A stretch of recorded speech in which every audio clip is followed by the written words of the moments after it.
Dalam kurun waktu 2004 hingga 2017, lahan hutan seluas 2,6 juta hektar di Indonesia telah berubah menjadi perkebunan.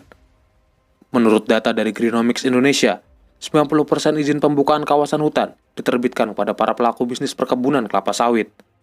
Salah satu hutan yang terdampak adalah hutan-hutan di Provinsi Riau. Berdasarkan data dari Jekalahari, hutan alam di Riau tinggal 1,4 juta hektar, atau seperempat saja dari yang awalnya seluas 6,7 juta hektar pada tahun 1982.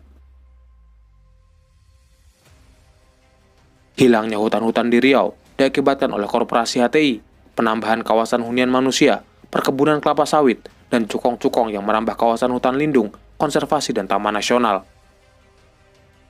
Korporasi menguasai 2,1 juta hektar yang dikuasai oleh APP Sinarmas dan April Group.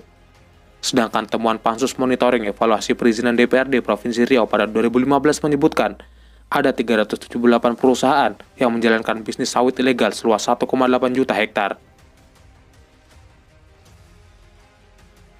Pada tahun 2006, Menteri Kehutanan saat itu, Zulkifli Hasan, yang kini menjabat sebagai Menteri Perdagangan, menetapkan Provinsi Riau sebagai pusat konservasi gajah Sumatera melalui Permenhub nomor 5 tahun 2006.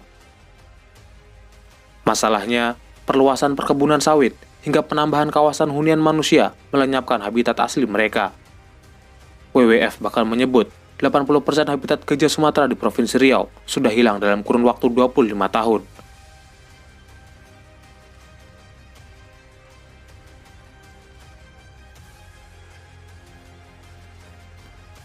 Taman Nasional Tesonilo merupakan kawasan konservasi seluas 83.000 hektar yang berada di Provinsi Riau dan menjadi rumah bagi ratusan flora dan fauna endemik Indonesia, seperti gajah Sumatera dan harimau Sumatera.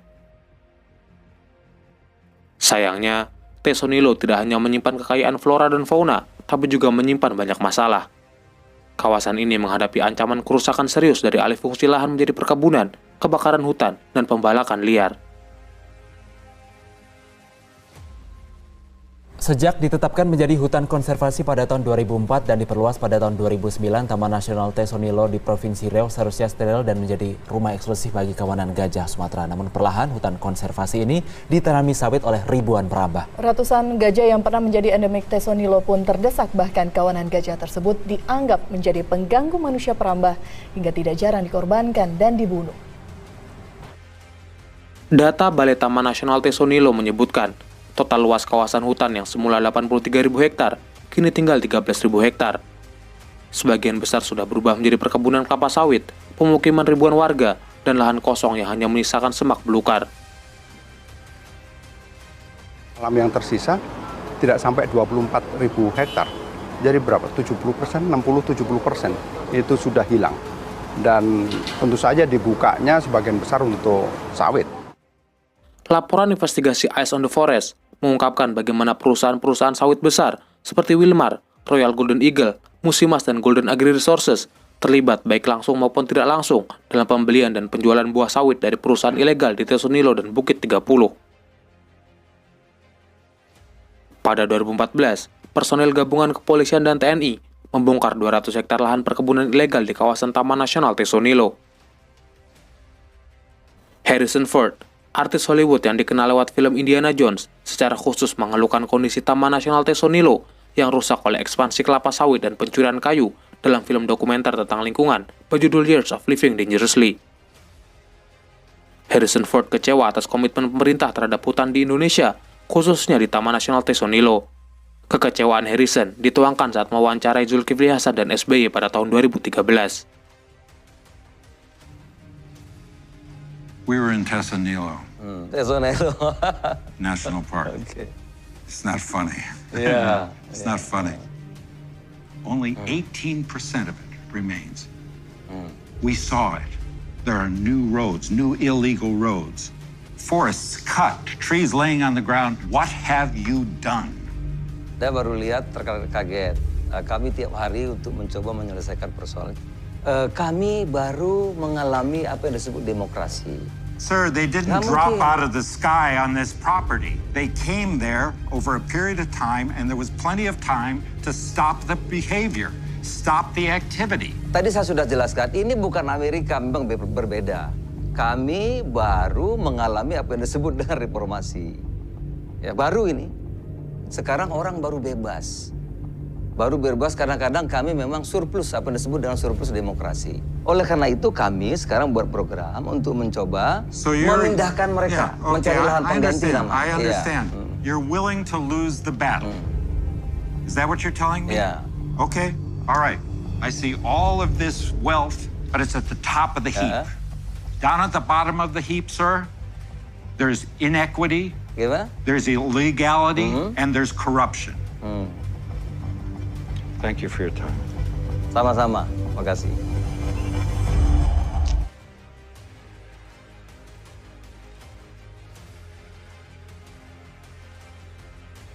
Tidak jauh beda dengan Tesonilo, Taman Nasional Bukit 30 juga mengalami nasib yang serupa. Taman Nasional Bukit 30 seluas 143.000 hektar yang berada di Provinsi Jambi dan Riau menjadi rumah kedua bagi populasi gajah Sumatera yang kini dikepung ancaman serius seperti kebun sawit hingga pertambangan batu bara.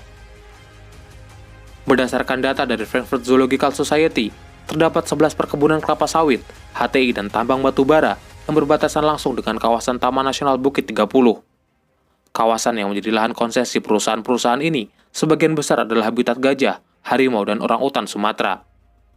11 perusahaan tersebut diantaranya adalah PT Tebo Multi Agro, PT Lestari Asri Jaya, PT Arangan Lestari, PT Asian Agri, PT Agro Wiyana, PT Wana Mukti Wisesa, dan PT Kelola Tebo Energi.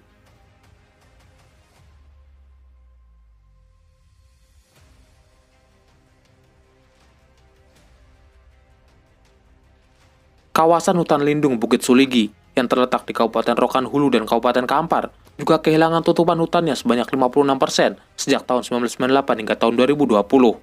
Padahal, hutan lindung Bukit Suligi berfungsi sebagai daerah resapan air bagi Sungai Kampar, Sungai Siak, dan Sungai Rokan.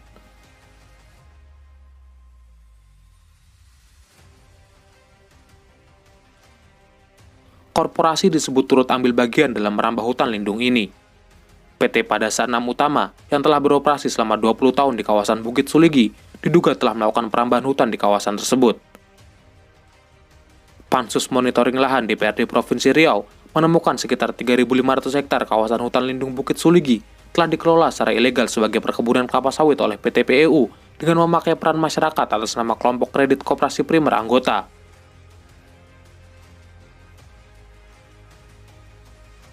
Yayasan Majelis Rakyat Riau kemudian mengajukan gugatan legal standing ke Pengadilan Negeri Bangkinang pada tahun 2019. Namun legal standing tersebut ditolak oleh Majelis Hakim pada tahun 2020 dengan alasan penggugat tidak memenuhi syarat formil untuk mengajukan legal standing.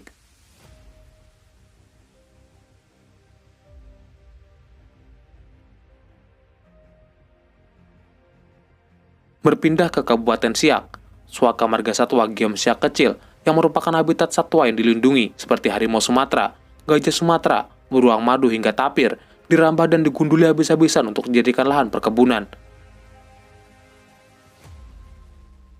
Hutan cagar biosfer Giom Siak Kecil di Riau rusak akibat praktik penebangan liar atau illegal logging.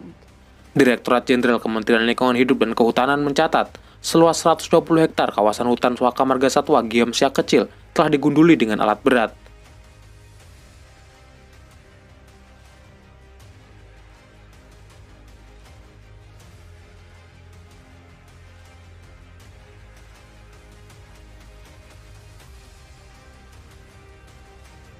Suaka Marga Satwa Kerumutan di Kabupaten Pelalawan juga tak luput dari bencana kerusakan. Pencurian kayu-kayu liar di kawasan hutan seolah tak pernah ada habisnya. Patroli yang dilakukan oleh kepolisian pada 2017 misalnya, menemukan rakit-rakit kayu hasil jarahan dari kawasan konservasi ini. Meski sudah dilakukan beberapa kali operasi, aktivitas illegal logging di Suaka Marga Satwa Kerumutan masih terus berlangsung hingga hari ini.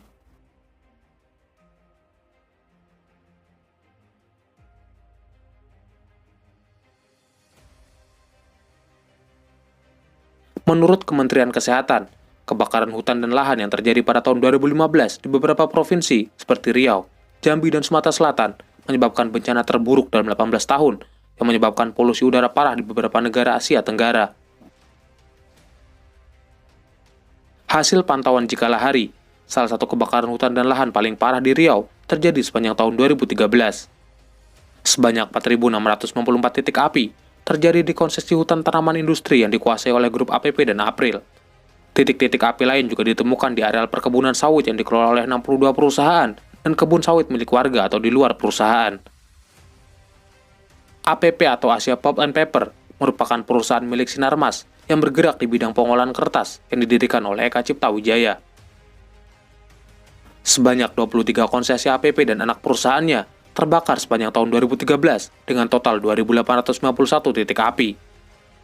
Dari 23 perusahaan tersebut, 3 perusahaan yaitu PT Bukit Batu Hutani Alam, PT Ruas Utama Jaya, dan PT Sakato Pratama Makmur ditetapkan sebagai tersangka oleh Kementerian Lingkungan Hidup.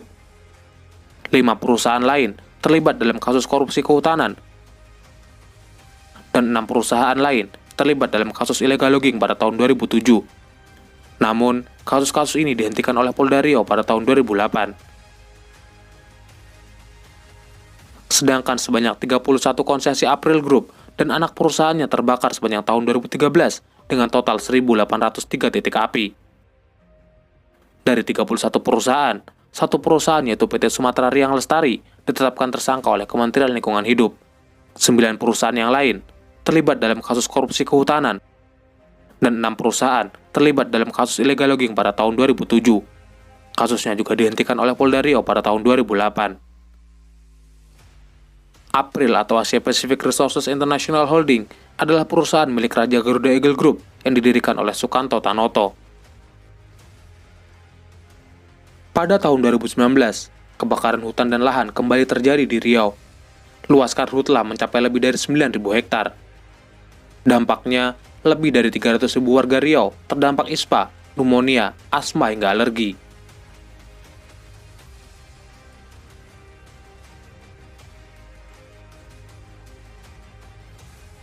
Dalam kunjungannya ke lokasi kebakaran di Kabupaten Pelalawan, Presiden Joko Widodo mengatakan kebakaran yang terjadi di Riau merupakan kejahatan yang terorganisir. Sebetulnya ini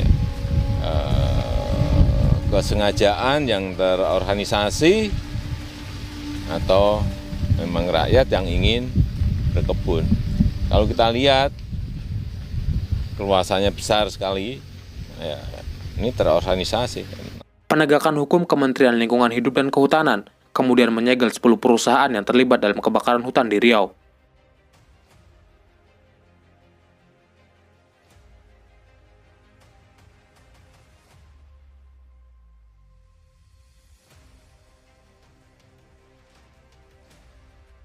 Alih fungsi hutan, deforestasi, illegal logging, hingga kebakaran hutan di Riau adalah masalah yang berkelindan dengan korupsi di tubuh pemerintahan daerah tersebut. Hutan menjadi tumbal dari para kepala daerah dan pejabat tinggi Riau untuk mencari keuntungan dan dukungan dari para pengusaha dan korporasi. Hal ini dibuktikan dengan fakta bahwa 3 gubernur Riau secara berturut-turut dicokok KPK akibat korupsi di sektor kehutanan. Lantas, siapa saja mereka? Dan bagaimana para pemimpin daerah tersebut melakukan kong kali kong demi mempertahankan kekuasaan dan dinastinya.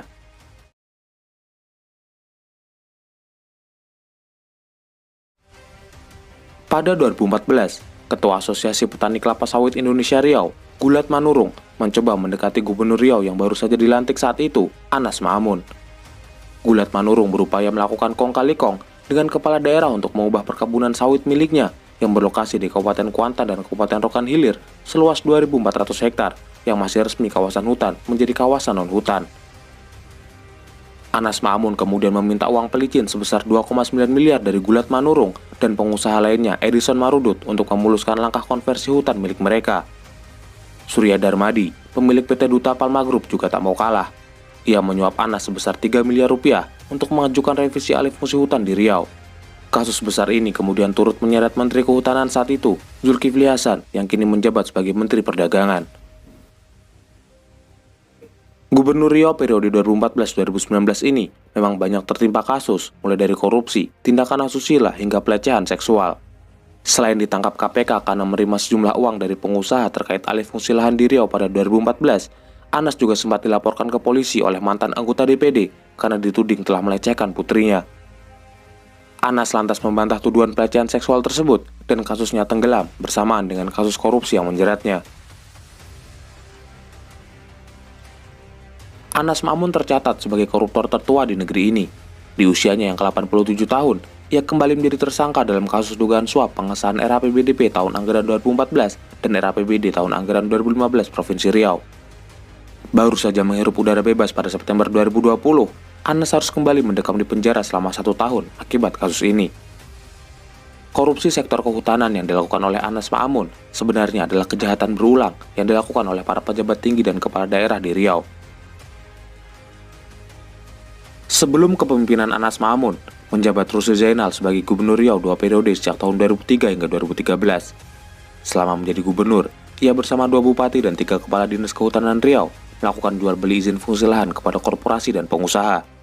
Rusli Zainal memberikan izin fungsi lahan secara ugal-ugalan kepada 9 perusahaan, termasuk PT Merbabu Pelalawan Lestari yang merugikan negara mencapai 264 miliar rupiah.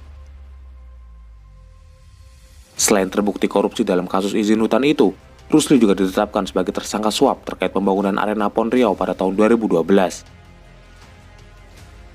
Gubernur Riau terakhir yang terjungkal dari kursi akibat korupsi adalah Saleh Jasid. Saat menjabat sebagai Gubernur Riau periode 99 hingga 2003, dirinya didakwa telah melakukan korupsi dana APBD Riau 2003 sebesar 4,7 miliar dalam pengadaan 20 unit mobil pemadam kebakaran. Korupsi di Riau tidak hanya dilakukan para gubernurnya. Bupati-bupati di Riau turut andil dalam perusakan hutan alam melalui pemberian izin secara serampangan kepada korporasi yang berujung pada korupsi di Bumi Lancang Kuning. Tengku Azmun Jafar, Bupati Pelalawan periode 2001-2009, menerbitkan izin terkait kehutanan kepada sejumlah perusahaan swasta, termasuk perusahaan miliknya sendiri atau yang dikelola oleh anggota keluarganya. Perusahaan-perusahaan tersebut diberikan izin, padahal lahan mereka berada di wilayah hutan yang tidak layak untuk dikonversi. Perusahaan tersebut kemudian dijual kepada PT Riau Andalan Pulp & Paper, anak perusahaan April Group, dan PT Indah Kiat Pulp & Paper, anak perusahaan Sinarmas. Dari skema ini, Tengku Azmun Jafar memperoleh sekitar 12 miliar rupiah yang disinyalir akan digunakan sebagai modal pencalonan dirinya pada periode selanjutnya. Pada 2019, Bupati Pelalawan 2 periode ini kembali dijebloskan ke penjara karena terjerat kasus korupsi pengadaan lahan perkantoran. Arwin AS, Bupati Siak periode 2001-2011, diciduk KPK karena memberikan izin terkait kehutanan kepada 5 perusahaan tanpa proses survei terlebih dahulu. Perusahaan-perusahaan itu menyuap Arwin sebesar 850 juta rupiah sebagai pemulus izin bermasalah tersebut. Koalisi anti mafia hutan memperkirakan negara mengalami kerugian lebih dari 300 miliar dari hutan dan kayu-kayu yang dijual ke 5 perusahaan. Sempat menghirup udara bebas, Arwin kembali diperiksa atas dugaan korupsi dana penyertaan modal senilai 37 miliar pada 2013 dan lagi-lagi ditetapkan sebagai tersangka dalam kasus pemalsuan surat keputusan Menteri Kehutanan pada 2019. Korupsi Bupati Pelalawan dan Siak ini juga menjerat 3 kepala dinas kehutanan Provinsi Riau, yaitu Aslar Rohman, Kepala Dinas Kehutanan Provinsi Riau 2002-2003, Syuhada Tasman, Kepala Dinas Kehutanan Provinsi Riau 2003-2004, dan Burhanuddin Hussein, Kepala Dinas Kehutanan Provinsi Riau 2005-2006. Raja Tamsir Rohman, Bupati Indragiri Hulu periode 99 hingga 2008, memuluskan izin pengelolaan hutan untuk perkebunan kelapa sawit milik Surya Darmadi. Surya Darmadi adalah pemilik perusahaan PT Duta Palma Group. Darmadi sempat masuk dalam daftar orang terkaya di Indonesia ke-28 pada tahun 2018. Perusahaan Surya Darmadi diduga telah menyerobot lahan seluas 37.000 hektar di Riau sejak tahun 2003. Kasus Kong Kali Kong Bupati Pengusaha ini disebut menjadi kasus korupsi terbesar di Indonesia dengan kerugian negara mencapai 78 triliun rupiah. Bupati Kuansing, Andi Putra, menerima suap dari PT Adi Mulya Agro Lestari terkait perizinan perkebunan kelapa sawit sebesar 1,5 miliar. Kasus Bupati Kuansing ini menjadi bukti nyata bagaimana pengusaha dan pejabat saling berbagi jatah demi kepentingan mereka sendiri. Saat mencalonkan diri sebagai bupati, Andi Putra disebut mendapatkan dana kampanye dari PT AA, dan setelah dirinya terpilih, Andi kemudian memuluskan perpanjangan izin kebun sawit milik PT AA. Proses perizinan sumber daya alam masih menjadi lahan korupsi di Indonesia. Praktek kotor ini melibatkan banyak pihak, mulai dari pengambil kebijakan, pelaksana kebijakan, maupun swasta. Biaya politik yang tinggi menjadi salah satu alasan mengapa hal ini masih terus terjadi. Bupati Rokan Hulu periode 2001-2006, Ramlan Zaz, terbukti korupsi pengadaan genset senilai 39 miliar. Bupati Rokan Hulu selanjutnya, Suparman tersangkut kasus dugaan suap pembahasan anggaran APBD Riau 2014 serta 2015. Burhanuddin Hussein, Bupati Kampar periode 2005-2011, tersandung kasus korupsi izin kehutanan saat menjabat sebagai Kepala Dinas Kehutanan Provinsi Riau. Bupati Indragiri Hilir, Indra Mukhlis Adnan, tersandung kasus korupsi dana APBD senilai 1,1 miliar. Wali Kota Dumai periode 2005-2021, Zulkifli Adnan Singkah, terbukti melakukan suap pengurusan DAK Kota Dumai serta gratifikasi senilai 3,9 miliar. Mantan Sekda Riau, Yan Pranajaya, divonis 3 tahun penjara karena terbukti korupsi 1,8 miliar saat menjabat sebagai Kepala Bapeda Siak. Baru-baru ini, Sekda Riau, SF Haryanto, menjadi sorotan karena istri dan anaknya kerap pamer harta dan gaya hidup mewah di sosial media. Haryanto sendiri dalam catatan mempunyai harta kekayaan senilai 9,7 miliar. Di Bengkalis, 2 bupatinya berturut-turut korupsi. Herlian Saleh, Bupati Bengkalis periode 2010-2015, melakukan korupsi dana bansos. Bupati penerusnya, Amril Mukminin, menjadi tersangka kasus korupsi proyek perbaikan jalan di Bengkalis pada 2016.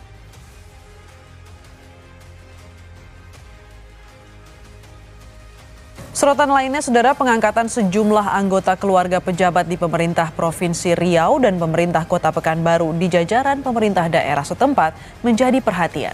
3 gubernur Riau yang korup tak menghentikan gubernur Riau selanjutnya untuk tidak melakukan praktek banal di pemerintahan. Gubernur Riau saat ini, Syamsuar, dan mantan Sekda Riau yang juga pernah terjerat kasus korupsi, Kian Pranajaya, mengangkat dan melantik menantu, istri, adik, dan kakak sebagai pejabat pemerintahan. Menantu Syamsuar, Tika Ramisya Fitri, sebagai Kepala Seksi Retribusi di Badan Pemerintah Daerah Riau. Kakak kandung Yan Prana, Prasurya Dharma, sebagai Sekretaris Dinas Sosial Provinsi Riau. Adik kandungnya, Dedi Herman, sebagai Kepala Bidang Operasional Satuan Polisi Pamung Praja Riau. Dan tak ketinggalan, istrinya, Fariza, sebagai Kepala Bidang Pengembangan di Badan Pelatihan dan Sumber Daya Manusia Provinsi Riau. Viralnya berita Pak Gubernur. Kalau itu sudah ada ini yang saya tak komentar lagi. Ya, yang lain aja lah. Yang lain.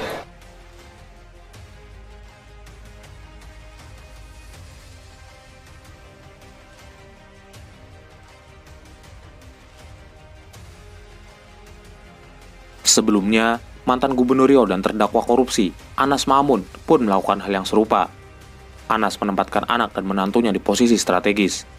4 anak kandungnya mendapat jatah di pemerintahan. Nur Haris Putra diangkat menjadi Kepala Seksi Jalan Dinas Pekerjaan Umum Provinsi Riau. Fitriana menjadi Kasih Mutasi dan Non-Mutasi Badan Kepegawaian Daerah Riau. Winda Desrina menjadi Kasih Penerimaan UPT Dinas Pendapatan Daerah Riau.